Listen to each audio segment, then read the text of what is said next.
Providing live finance advice on WMAC since 1993. It's time for Your Money with Steve Rosenberg, Sherri Goss, and Randy Goss. To participate in today's program, call 478-742-0940 with your financial questions or comments. And now live from the Macon studios of News Talk 940 WMAC, it's Your Money. Morning, Middle Georgia. This is Sherri Goss here with Randy Goss and the fabulous CT, who doesn't even have to get out of his chair to answer the phone.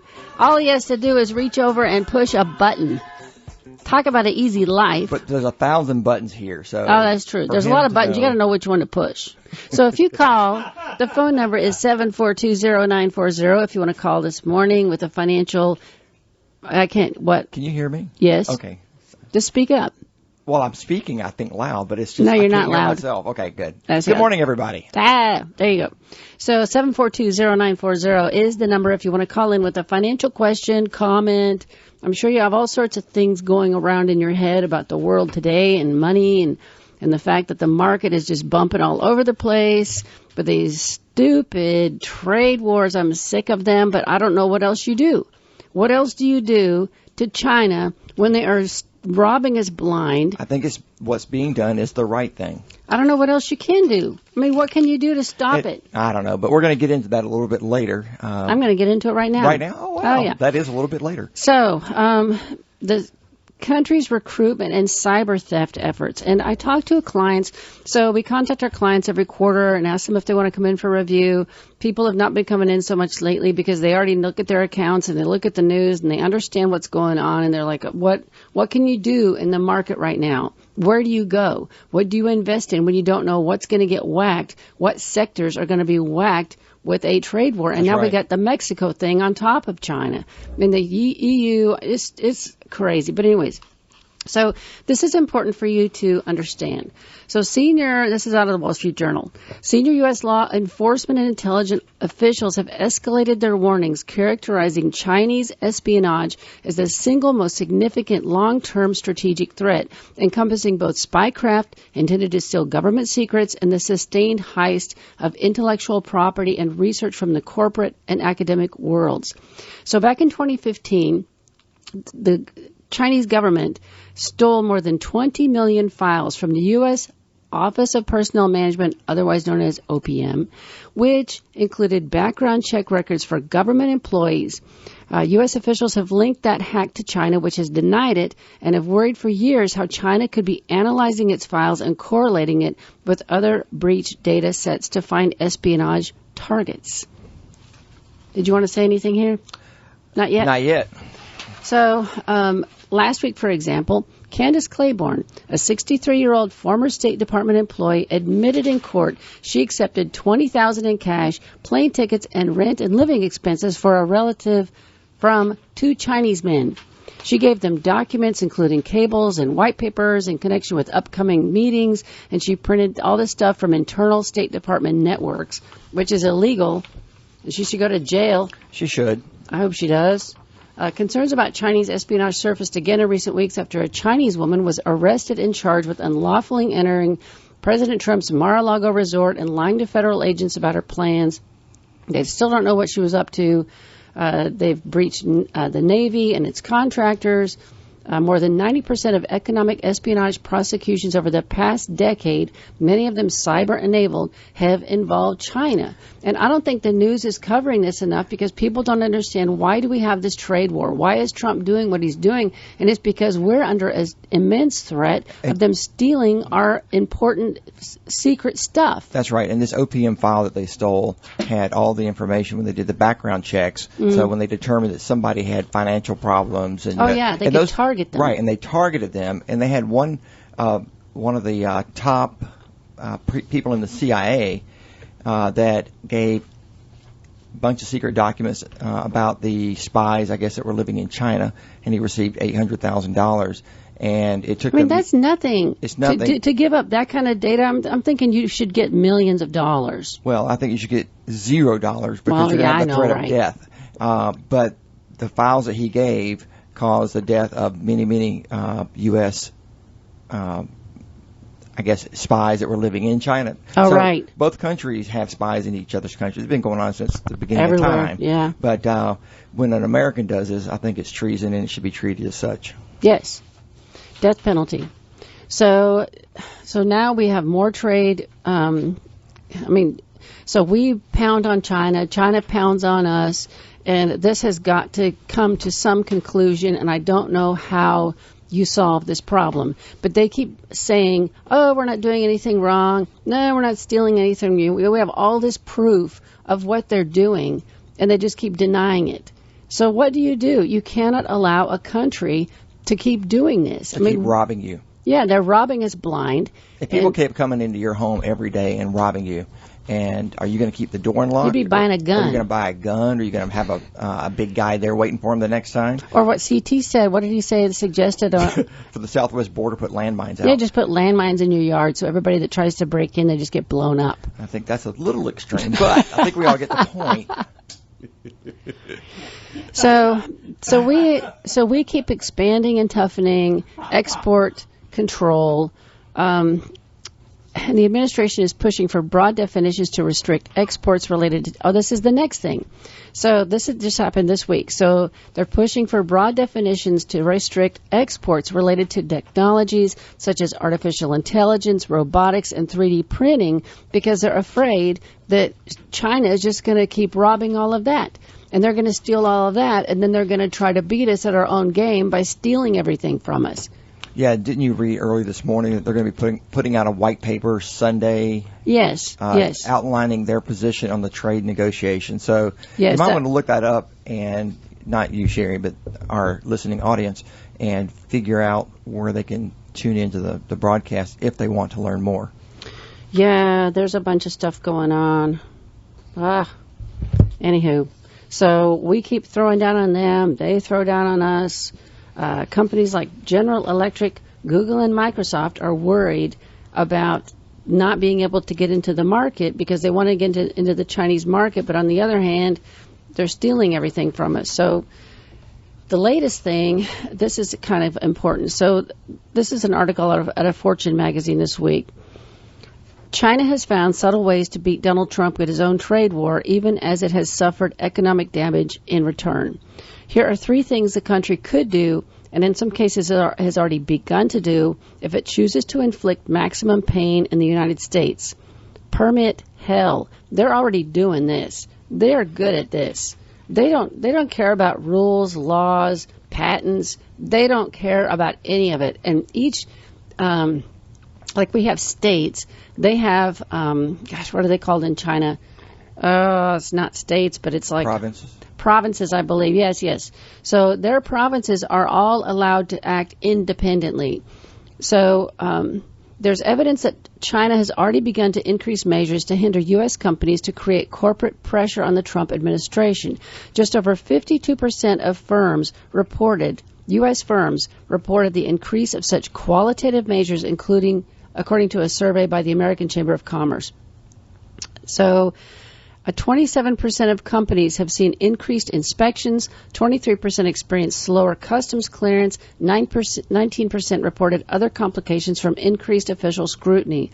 So the last time, here's an example, and this is real and it's true, and it was in the news in one website. Nobody covered this, and everybody makes us look like we're being bullies, and this is crap.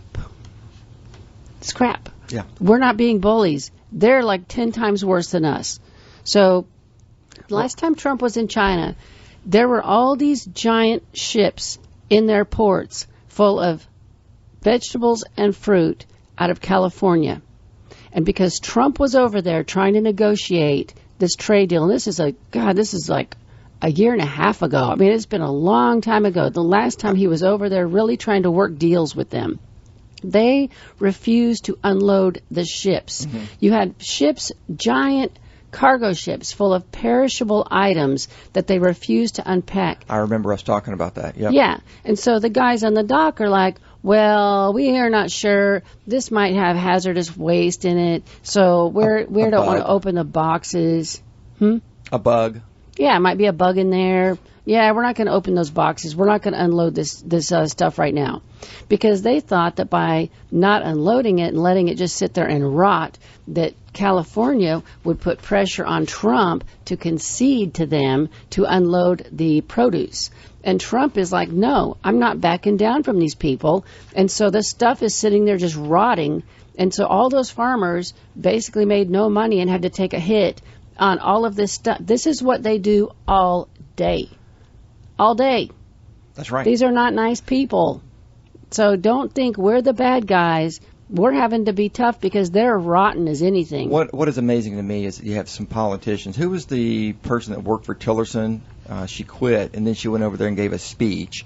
And she said the Chinese should just wait until President Trump is no longer the president. So you just stall him as long as, until he's gone. Until the next guy comes in and just says, oh, whatever you want to do to us, we don't care. We don't care, which is what a lot of folks have done for decades. But you can't let them steal our military secrets. You cannot let them have all of our intel. You can't. Well, it's not just military secrets. It hurts our economic system. It hurts the companies that if maybe you or maybe people are working for. So those people ultimately will be the ones that suffer when China produces a lower priced product, and we know Americans, we're going to go buy the lower priced product if it operates the same as an iPhone. So it's going to ultimately hurt us. Which is what the Huawei, or however you pronounce it, it's pronounced like Huawei. I think it's Huawei. I think they're wrong. Huawei? Yeah. Okay, I could be wrong. But I'm not saying it right. But that's what their whole gig is. So they're producing phones that cost less than the Apple iPhone, which they stole all the technology from our companies to produce what they are producing. But it does hurt us in our country economically. Yep. So the next thing, permit hell is number one thing they could do to us, which they're already doing and they always have done. The next thing is selling our debt. So they're the largest holder of U.S. debt. They own 5% of the total $22 trillion of our government bonds. And if they sold it, it could really affect the dollar and it could really affect interest rates. And so that's a problem. Countries invest in our treasuries because they believe we are a stable country and they believe that it's a good investment. And that's why they buy our debt, because they know that it's safe. They know that we're not going to default on it, unlike Venezuela, has to offer really high rates to get anybody to buy their debt, but you don't know if they're ever going to be able to pay you anything because they could just go under any second. We're not that. And so we're like a safe haven for cash, which is why they own our debt. But that is a thing that they could throw on the table and say, okay, we're going to dump it. And mess over you. And there have been studies, because they believe it's going to destabilize us monetarily, but there's been studies that they can pretty much dump as much as they want, and we would still be okay. I mean, it may not be an easy road for us for a little while, but the we might have to print money and buy our own debt for a while, like we did during the recession. Right. The third tool is exports of certain goods that are critical to some important U.S. industries, rare earth. And you probably have seen this in the headlines this week. Rare earth metals, which are a group of minerals that are vital to advanced electronics and power systems, including smartphones, batteries for many applications, including electric vehicles and high-tech military weapons. China is the source of 80% of the world's supply, and I saw a conflicting article about this that said that is not true. But that's what this one is, according to CNBC. So they could restrict the exporting of rare earth items to us, which would hamper our ability to build stuff. So rare earths, there's 17 minerals that have a wide variety of uses, blah, blah, blah. A complication is environmental impact because processes used to produce these rare earth minerals use dangerous chemicals and high heat that creates pollution, which they don't care about because they're not in the what's the thing that we were in, the Paris Accord that makes you have to stop polluting the environment that we got out of because we're already doing it. Climate control. And they've never been part of any of that, and so they have terrible pollution. China is the largest producer and also has the largest deposits. Australia and the U.S. are the second and third largest producers, but together they provide 29% of China's capacity, blah, blah, blah. Anyways, we have a phone call. Let's go to the phones. Good morning. You're on the air with Sherri and Randy. Hey, good morning. Good morning. I I am the proud owner of some of that government debt. Yay!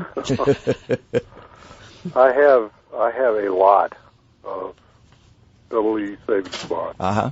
What are they paying now? Seems like I saw 0.2% or something like that. Okay. And, you know, government savings bonds are not necessarily such a good investment, but when I bought them, they were paying almost 6%. Right. My uncle was in the Air Force, and every pay period he would buy a couple of savings bonds, and he just kept doing that his entire 30-year career. I have a lot of clients that have a pile of them. Mm-hmm. Well, my question is, they're coming to full maturity, 30 years, starting next year. Now, do you have the physical paper bonds, or do you have them all online? No, I have the bond in my hand. Yeah. You're going to have to get them online. You have to go to treasury.gov, and you're going to have to send them in and have them convert them to online to do anything. You can't just go into the credit union and cash Nobody will touch them anymore. Really? Nobody. Nobody wants to deal with that. The banks have gotten to the point where if they can't make money on it, they don't want to do it. I'm surprised they even notarize anything for anybody anymore. Huh. Yeah. So here's the problem. So you have to put them in the mail, and so you worry about the postal system and them getting to their where they have to go, and so you need to send them in a trackable envelope that is insured. Yes. Big time. You cannot just stick them in an envelope, but nobody will take them. And so what you'll do is you'll send them in, and then they'll create an online account for you, and then after it's on the online account, then you can do with them whatever you want. Okay. And if anybody out there has these bonds, go to treasury.gov, and you can type in the serial number, and it will tell you what the yield is and the value of each certificate. I mean, it's amazing. Actually, there's a program out there that I've been using that just lists them all. That does what? It just lists all your bonds. Mm-hmm. Oh, okay. And excuse me, it just calculates the whole value of them and everything. Even though mine are 30 years old, or well beyond face value. So it's not treasury.gov? Or is it Treasury Direct? Yes, I believe it is. Okay. It's something that they have out there. Yeah, it's really easy to use. Anyway, my question is, I really don't need the money right now. So what do I do with it? You can leave them in your will. You can add a beneficiary to them. I mean, you're going to have to do something to say where they go. Okay. Well, see, the thing about it is they quit bearing interest. Then I would just cash them in and put them in a CD at a bank and have a beneficiary on the CD. Okay. Because you can get 3% now. Okay. If you go to like an online bank like Ally, the last time I looked, they were paying 2.99. I haven't looked recently, and now interest rates are headed down, so I'm not sure because because of the market is so ridiculous right now. There's so much money moving to safe places that it's driven up the yield on some things like short-term bonds, but I'm not sure what it's doing to the actual interest rates at the bank because if I have not looked at that in the last couple of weeks, so I don't know. But the last time I looked, Ally Bank was the best, and you could go in and put the money into a CD, paying 3% for 11 months, and then let it just reset every year automatically, and then you can add a pay on death to the CD so that if something happens to you, that money automatically goes to an heir, whoever you designate. Okay. That's what I would do.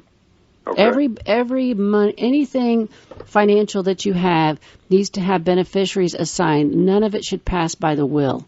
It should all go outside the will directly to whoever it's supposed to go to. And this is important for people to hear because they don't know. The banks don't offer pay-on-death forms. You have to go in and ask for them, but every bank has pay-on-death forms, and your checking, savings, CDs, all of it can go directly to whoever. And none of us know how long we're going to be around, so it's just a good idea to have to just assign somebody to everything. It's all automatic. Okay. Mm-hmm. Well, I'll have to look into that. Good. Thank you. So what are you gardening lately? You're a big gardener, canner. So what's going on in your yard? Well, I was just out at my garden a few minutes ago, and I thought I was going to have a beautiful crop of green beans, and the deers ate them. Oh, no. The deer are so thankful for your green beans. They enjoyed the heck out of them. So are you going to have a nice crop of venison? No, I'm not going to shoot them over green beans. We have a place at the lake, and when we first bought it, we did a bunch of landscaping, and my goal was to have this giant garden at the lake that was going to have all these. And so I planted broccoli, and all the neighbors came over and they saw what I was doing, and they're like, "Do you understand? The deer are going to eat that." And I said, "No, I've been on the internet, and I have all these things I'm doing that are going to scare the deer away." And the broccoli crowns were about 4 inches in diameter. It was beautiful. I mean, I had like 20 plants that all were perfect, and so I'm like, oh, next weekend we're going to have our fresh broccoli, and we go out there. They were all chewed to the nub, and I gave up. That was the last straw for me. Well, I do have a row of cucumbers, and they are doing fantastic. I don't know that deer like cucumbers. Yeah. They're the old-fashioned bumpy kind. Yeah. Oh, yeah. We're gonna put up pickles. So. Oh, nice. Oh, nice. Fun. Sherri bought some of these earth boxes. Have you heard of those? No. And they're these boxes. They're about 18 inches deep, 12 inches wide, and maybe 2 feet long.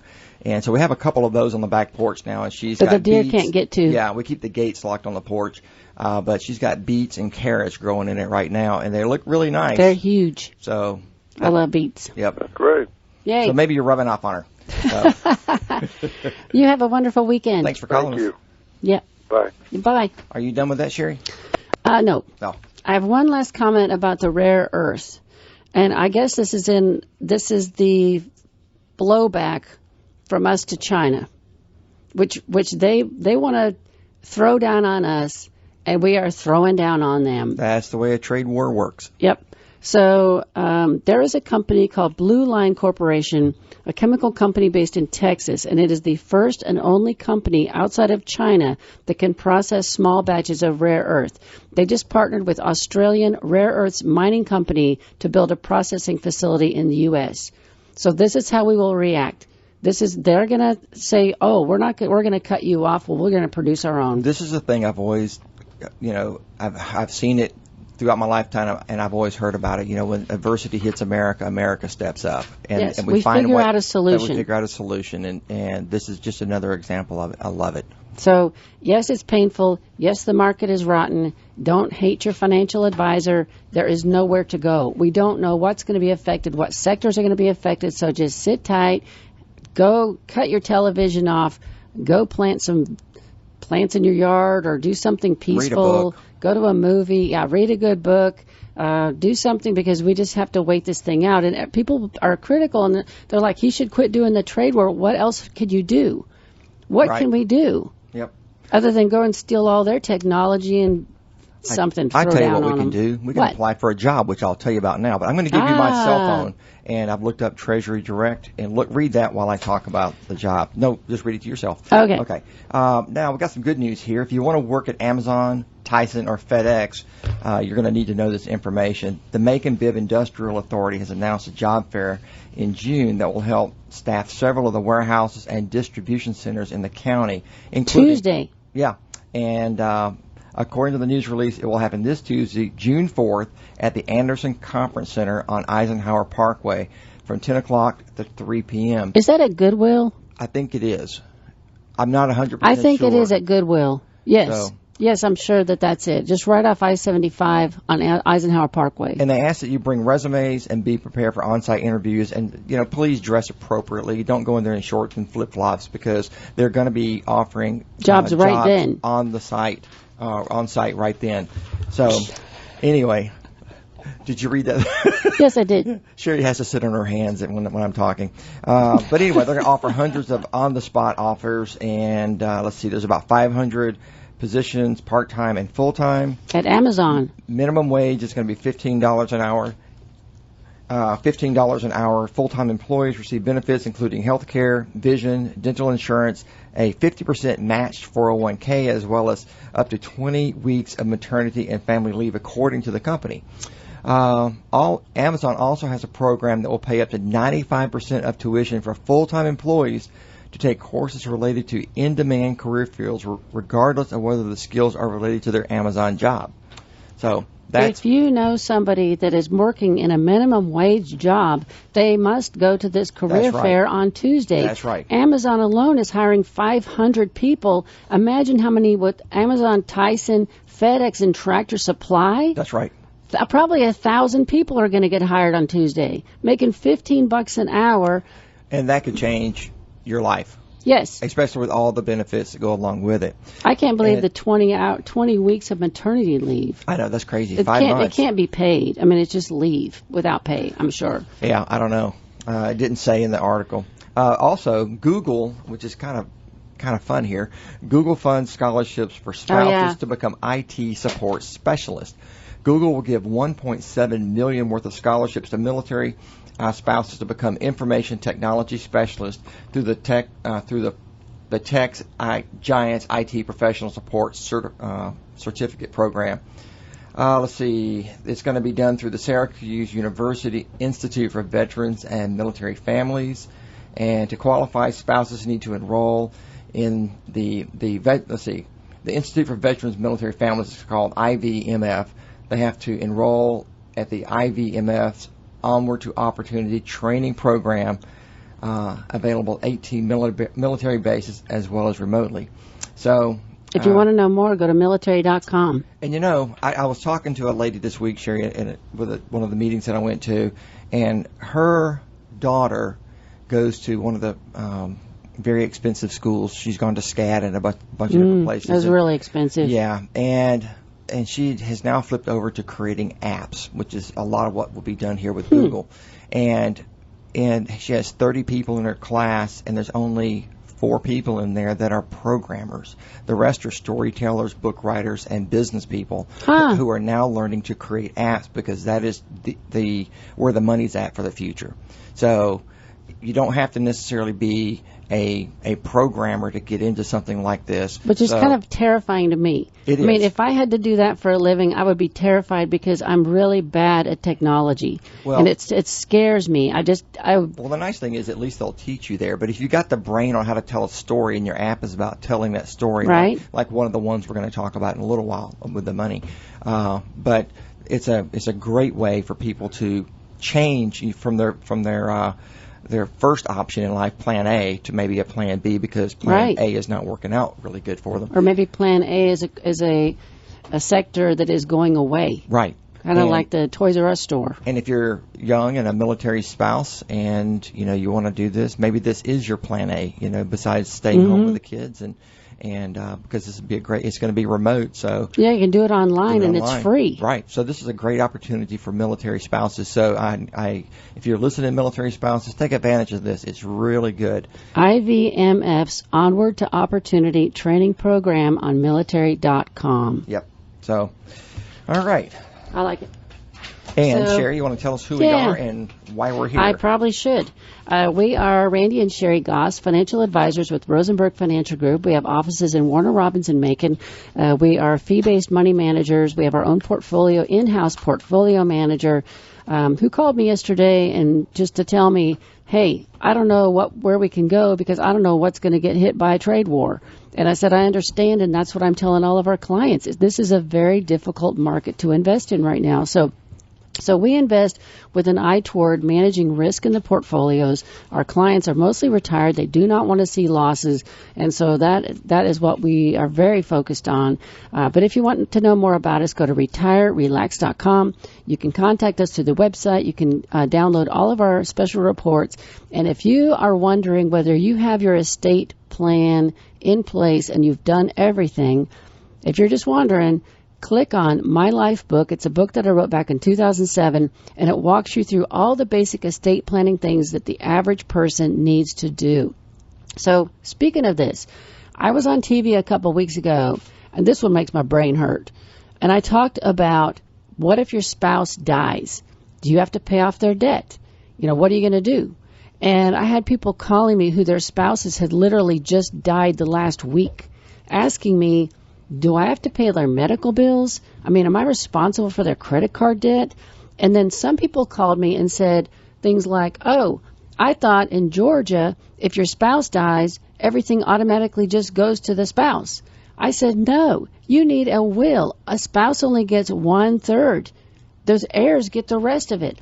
I had a lady I used to do these life book seminars, and I do this stuff for free. If you're in a club or a group or church and you want me to have me come out and talk about this, I do an hour, really more like 45-minute presentation of the life book, and I'll bring some life books to give away for free just because you assume people know stuff. People don't know stuff.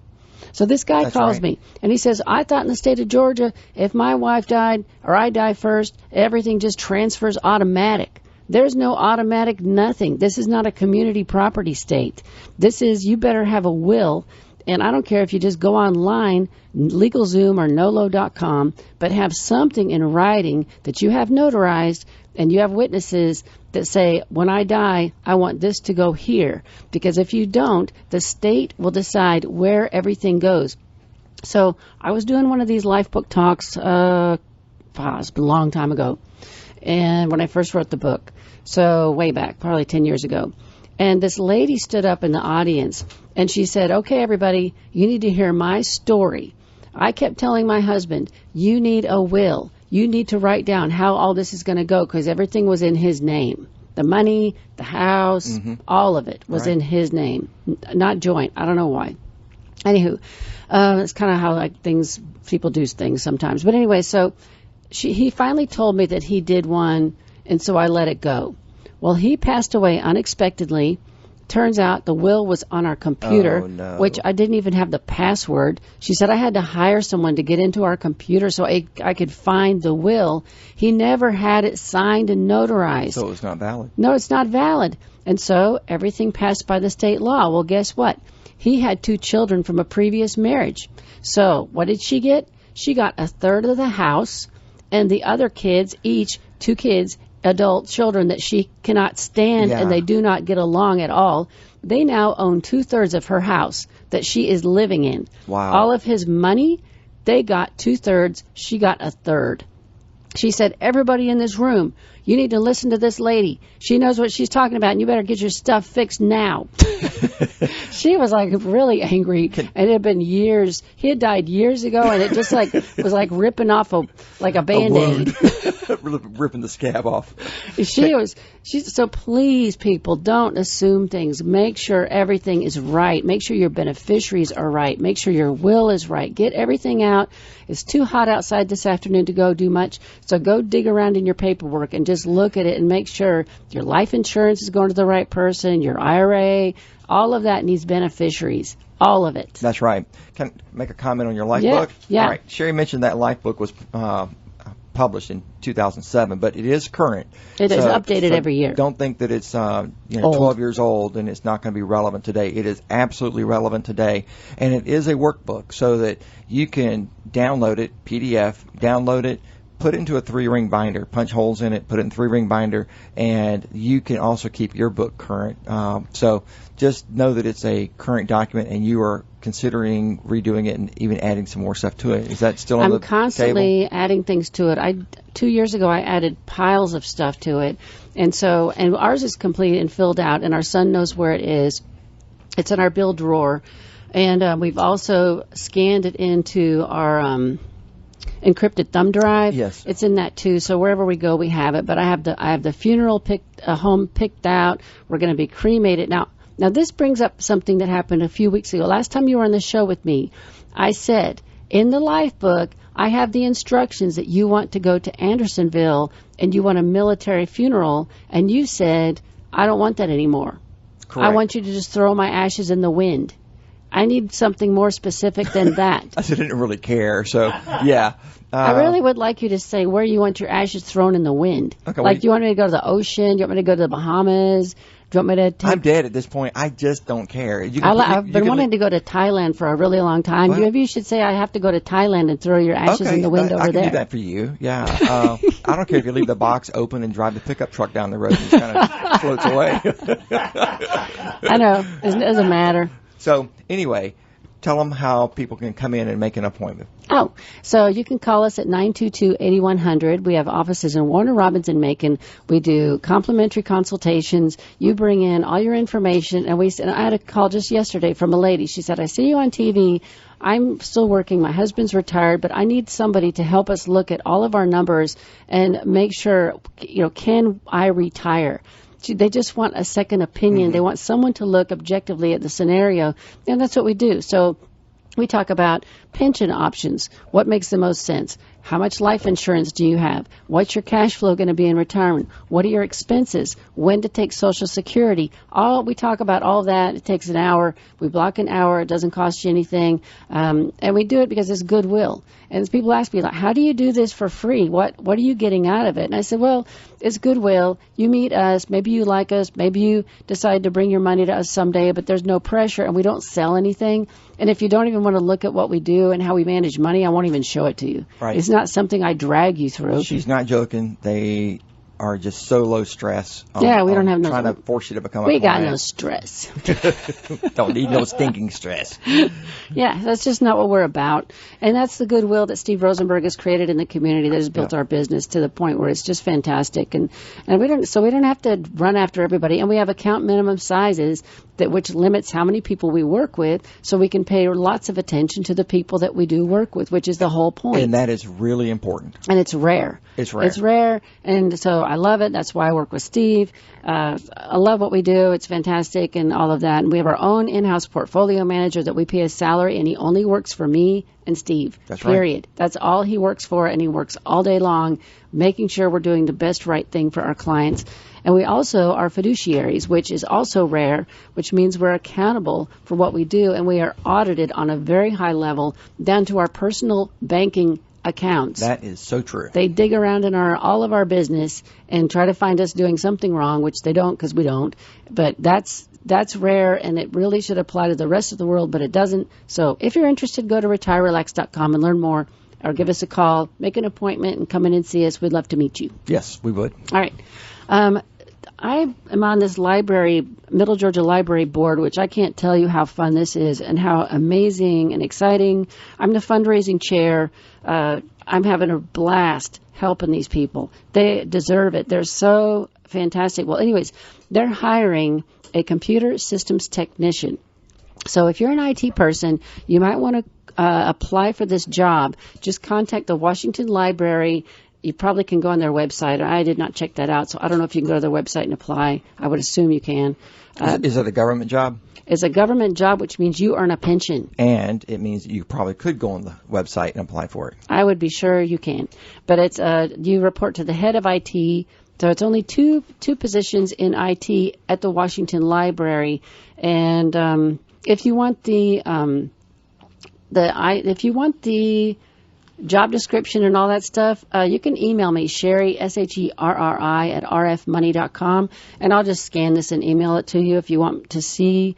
But it's all over my head because I'm not an IT person, and I don't know how to do any of this stuff. Randy handles all of our IT at the office, thank God, because if it was up to me, we'd be in a stone age. Back in the old pencil and paper. Pencil and paper.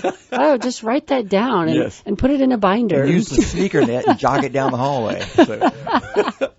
All right, let's move on. So American life is improving for the lowest paid, and I just want to read a little bit of this. This is out of, I think it's Wall Street Journal.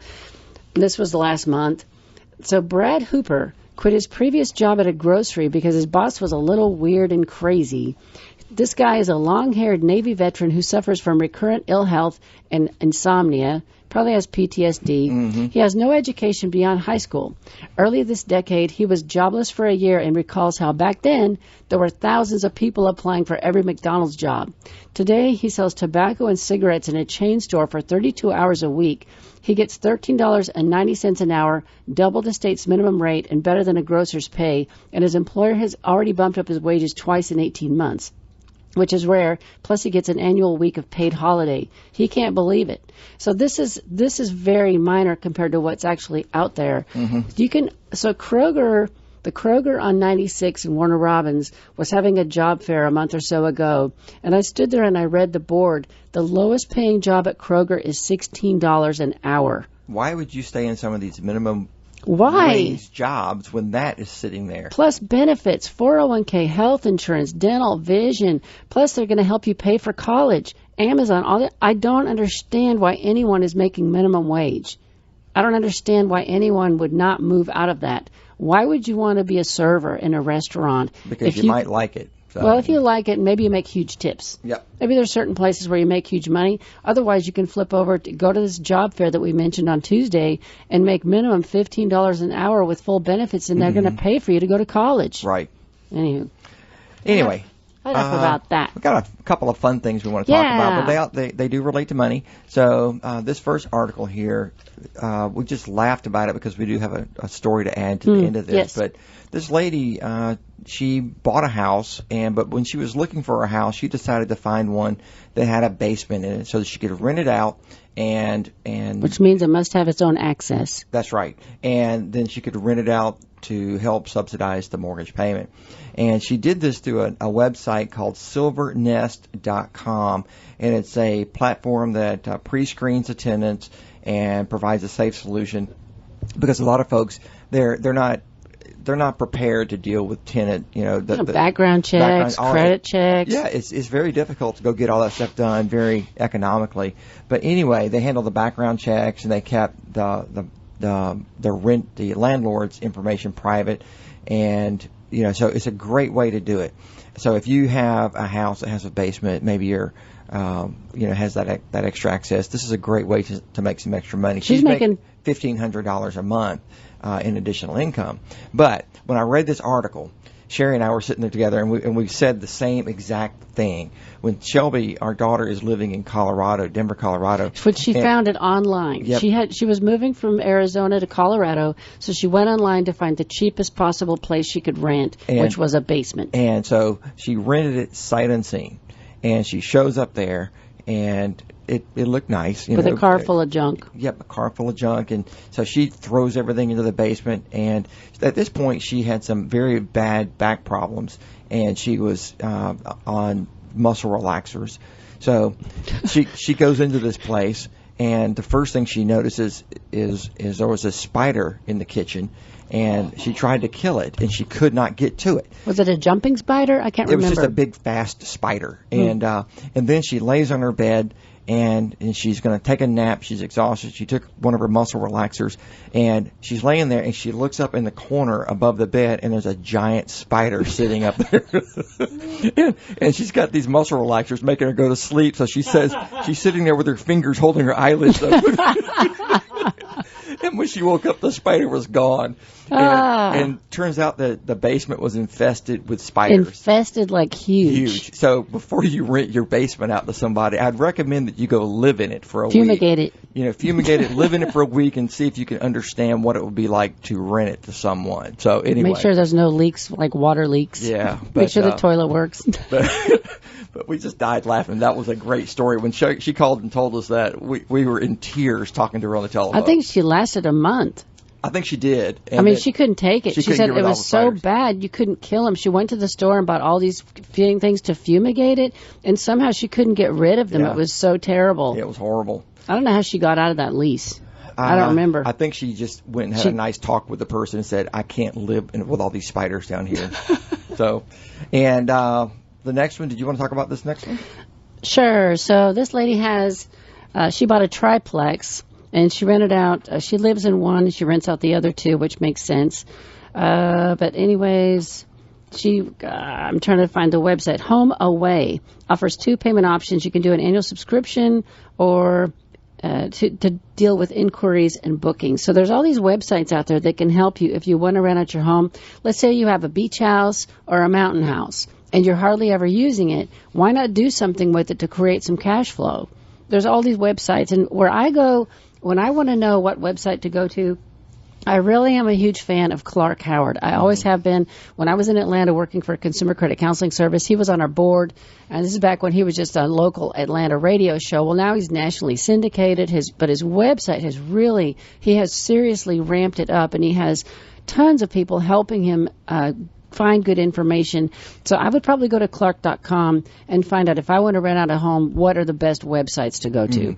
But if you have a vacation home that you're not using, why not have it produce some money for you? And when I read this article, it makes me think back to some people that I was in the military with, and they would get these grand ideas to own rental houses, and they would go out and buy mortgaged rental houses, and their margins, their profit were so low that they could not tolerate one small problem with the house, because then they're coming out of their own pocket to pay for this. So don't think that you can just go out and buy a bunch of small houses and make a lot of money on that. And if you can't fix stuff yourself, that's right, you got a big problem. Unless you're able to pay cash or have a very tiny mortgage and a high rent, then you need to really reconsider that that's the right way to create extra money. But these are just good ideas that if you've already got the asset and you can make money from it. So I love the next one. Oh yeah, it's really good.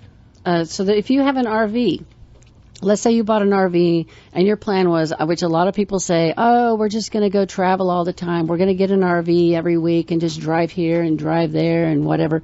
Well, then life changes. All of a sudden you're a caregiver for one of your parents, or your kids need help, or you have to go back to work and you can't be in the RV all the time because the numbers didn't work out because the market maybe hasn't done what you expected it to do. So this lady rents out her RV on RVshare.com.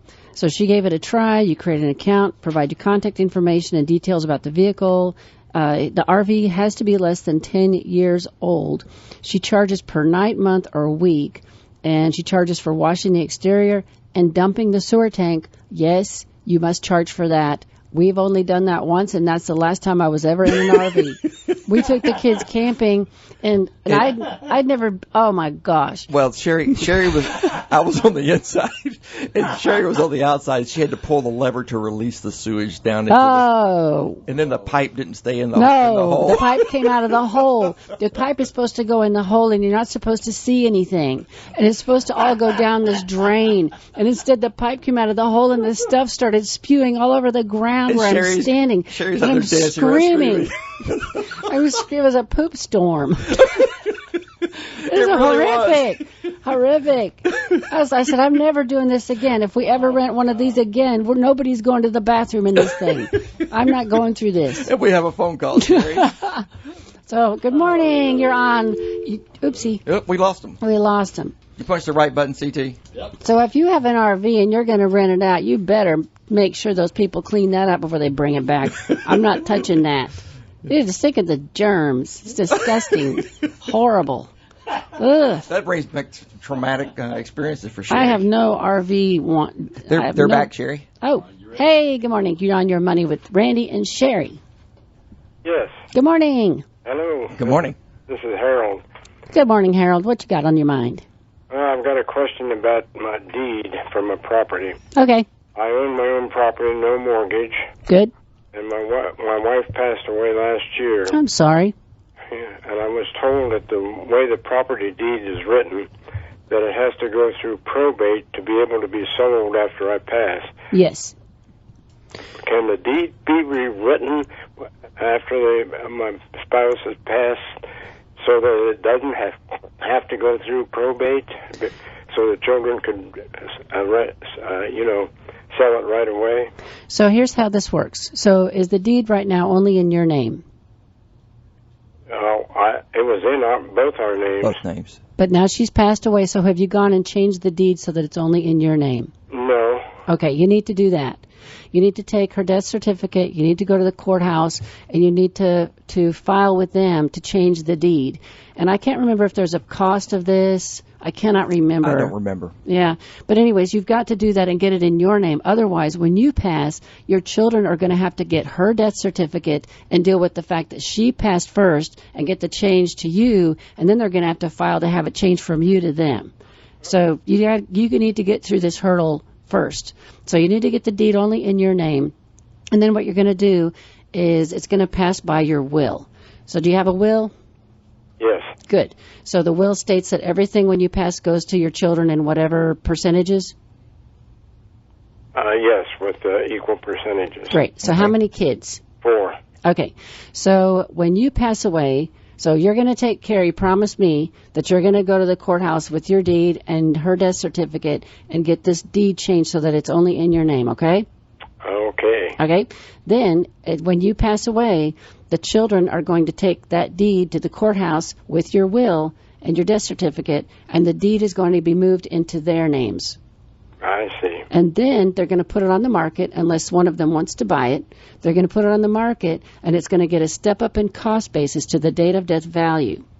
So they will move it into their name. They'll put it on the market. The property will sell, and they will share the proceeds at closing. The closing attorney will cut them each an equal check, and they will pay no tax on that inheritance because of the step up in cost basis to the date of death value.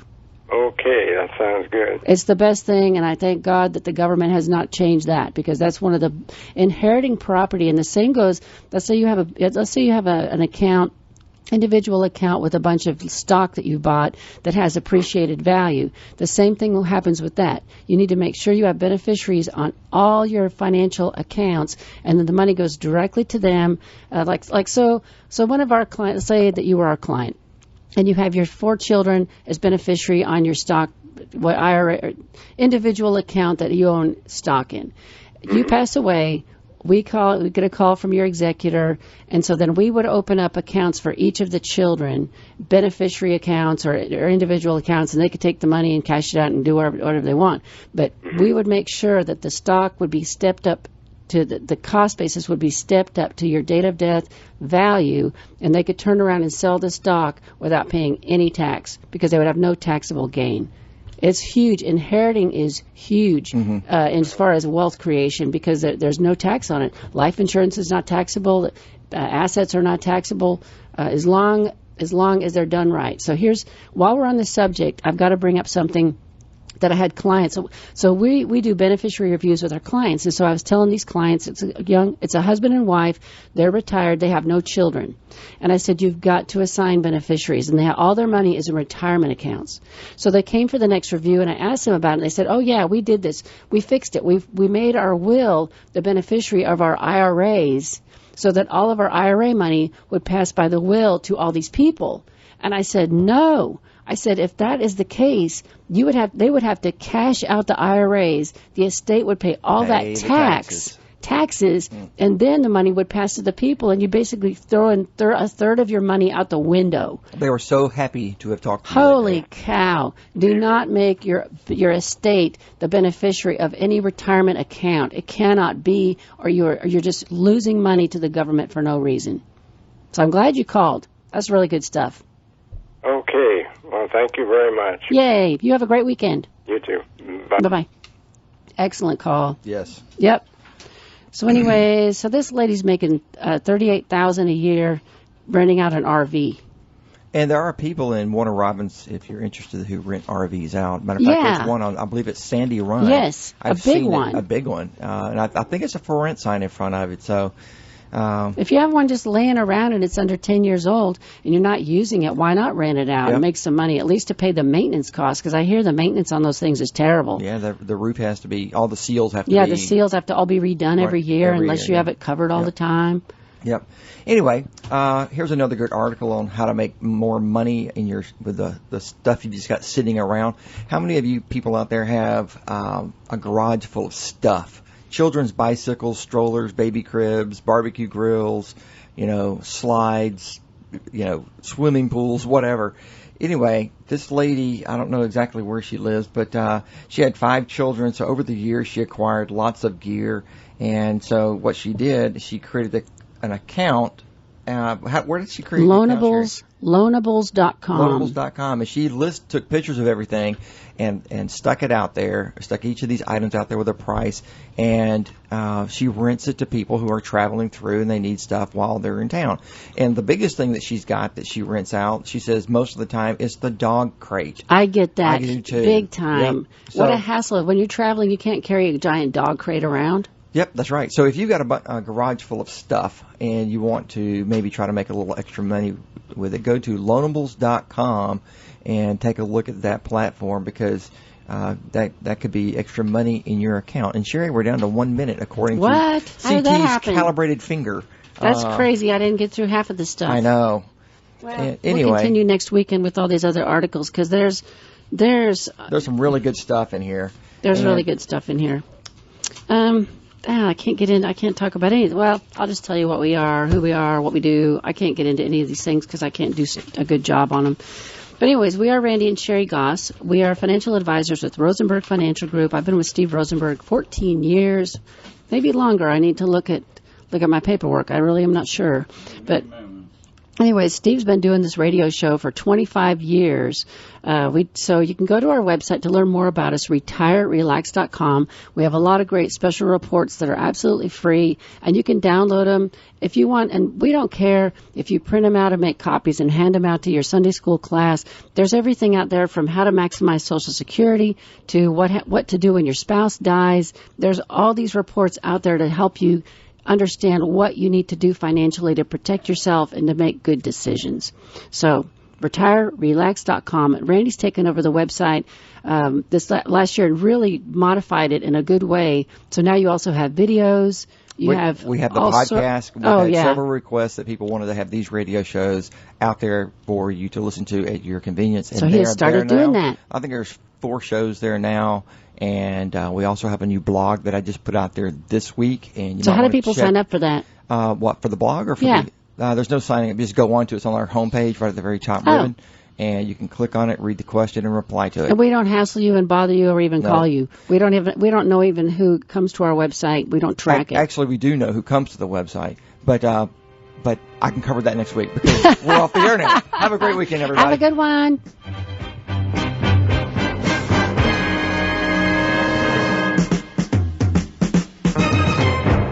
The views expressed on this show should not be construed directly or indirectly as an offer to buy or sell any securities or services mentioned herein. Investing is subject to risk, including loss of principal invested. Past performance is not a guarantee of future results. No strategy can assure a profit nor protect against loss. Please note that individual situations can vary. Therefore, the information should only be relied upon when coordinated with individual professional advice. Securities are offered through Royal Alliance Associates Incorporated, member FINRA and SIPC. Advisory services are offered through Rosenberg Financial Group, a registered investor advisor not affiliated with Royal Alliance Associates Incorporated. Offices are located at 2517 Moody Road, Warner Robins, and 4875 Riverside Drive, Suite 201 in Macon. Phone numbers are 922-8100 and 741-4457.